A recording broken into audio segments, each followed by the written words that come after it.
आज दोपहर को एयर इंडिया की फ्लाइट संख्या AI 171 दुर्घटनाग्रस्त हुई और कई पैसेंजर इसके अंदर हताहत होने की संभावनाएं हैं।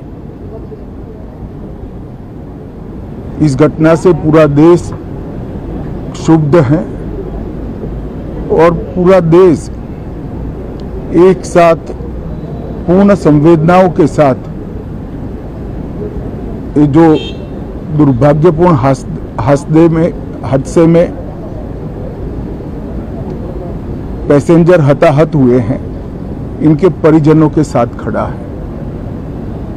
सबसे पहले मैं भारत सरकार, गुजरात सरकार, भारत सरकार के प्रधानमंत्री जी और गुजरात सरकार की ओर से भी जो लोग हताहत हुए हैं, इनके परिजनों के प्रति गहरी संवेदना व्यक्त करता हूं। 10 ही मिनटों में हादसे के भारत सरकार के पास सूचना पहुंची। तुरंत ही मैंने मुख्यमंत्री जी, यहाँ के गृह मंत्री, होम डिपार्टमेंट के control room, civil aviation department, civil aviation मंत्री, सभी से संपर्क किया। प्रधानमंत्री जी का भी तुरंत ही फोन आ गया और भारत सरकार और गुजरात सरकार के सभी डिपार्टमेंट एक साथ होकर राहत और बचाव कार्य में लगे। इस विमान में कुल मिलाकर 230 यात्री देश के और विदेश के और 12 क्रू मेंबर सवार थे। इसमें से एक यात्री का बचने का अच्छा समाचार मिला है, मैं उनको मिलकर आया हूं। मृत्यु का आंकड़ा तो DNA परीक्षण और यात्रियों की पहचान के बाद ही अथॉरिटी अधिकृत रूप से घोषित करेगी, मगर जो यात्री बचा है उसको मैं मिलकर आया हूं।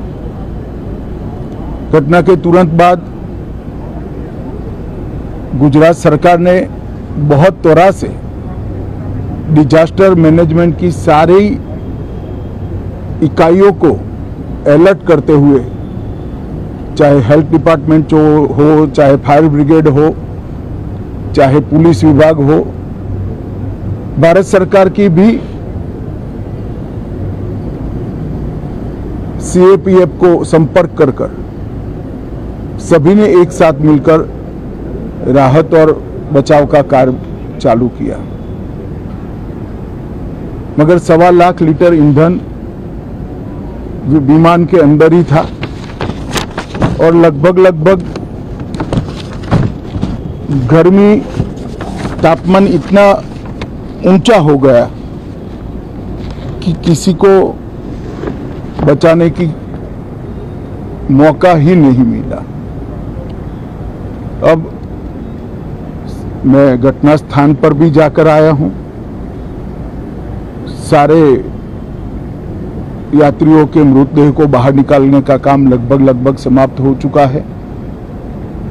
जितने यात्रियों के परिजन यहां पहुंच चुके हैं, वो सबका DNA लेने की कार्यवाही भी 2-3 घंटों में समाप्त हो जाएगी।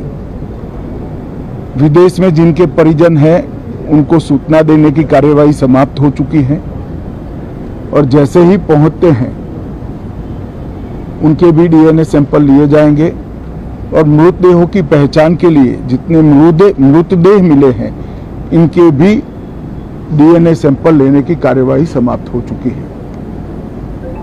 गुजरात में ही लगभग 1000 के आसपास DNA टेस्ट करने पड़ेंगे।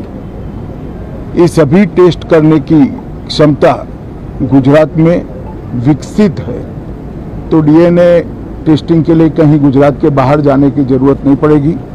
गुजरात की एफएसएल और नेशनल फॉरेंसिक साइंस यूनिवर्सिटी दोनों मिलकर कम से कम समय में डीएनए का परीक्षण पूरा करने के बाद परिवारजनों को अपना मृतदेह परिजन का मृतदेह सौंपने का काम करेंगे।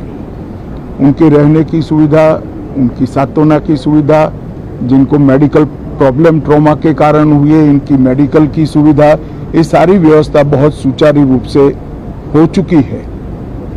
अभी रिव्यू मीटिंग में सारी व्यवस्थाओं को हम सब मंत्रियों ने साथ में मिलकर देखा है। एविएशन डिपार्टमेंट ने अपनी जांच शुरू कर दी है और जांच तेजी से आगे बढ़े इसके लिए भी एविएशन मंत्री जी ने सूचनाएं दी है। मैं फिर से एक बार राहत काम में जिन जिन एजेंसियों ने त्वरा के साथ बचाव और राहत का काम किया वो सभी का धन्यवाद करना चाहता हूं और फिर से एक बार जिन्होंने अपने परिजनों को गंवाया है, हताहत हुए हैं, वो सभी को मनपूर्वक संवेदनाएं व्यक्त करता हूं। मैं एक बात जरूर कहना चाहता हूं कि ये एक्सीडेंट है, एक्सीडेंट को कोई रोक नहीं सकता, परंतु 365 दिन 24 घंटा इस तरह की घटना के लिए प्रशासन का जो अलर्टनेस है उसकी कसौटी उसी वक्त होती है जब ऐसी घटनाएं होती है। और आज गुजरात के डिजास्टर मैनेजमेंट की तैयारियों का एक प्रकार से दुर्भाग्यपूर्ण तरीके से मगर कसौटी हुआ और बहुत त्वरा के साथ यहाँ पर काम किया गया, वो पूरे देश के मीडिया के सामने और परिजनों के सामने भी आया है। अंत में मैं फिर से एक बार सम्माननीय प्रधानमंत्री नरेंद्र मोदी जी की ओर से, भारत सरकार और गुजरात सरकार की ओर से सभी हताहत लोगों के परिजनों के प्रति गहरी संवेदना व्यक्त करता हूं। धन्यवाद।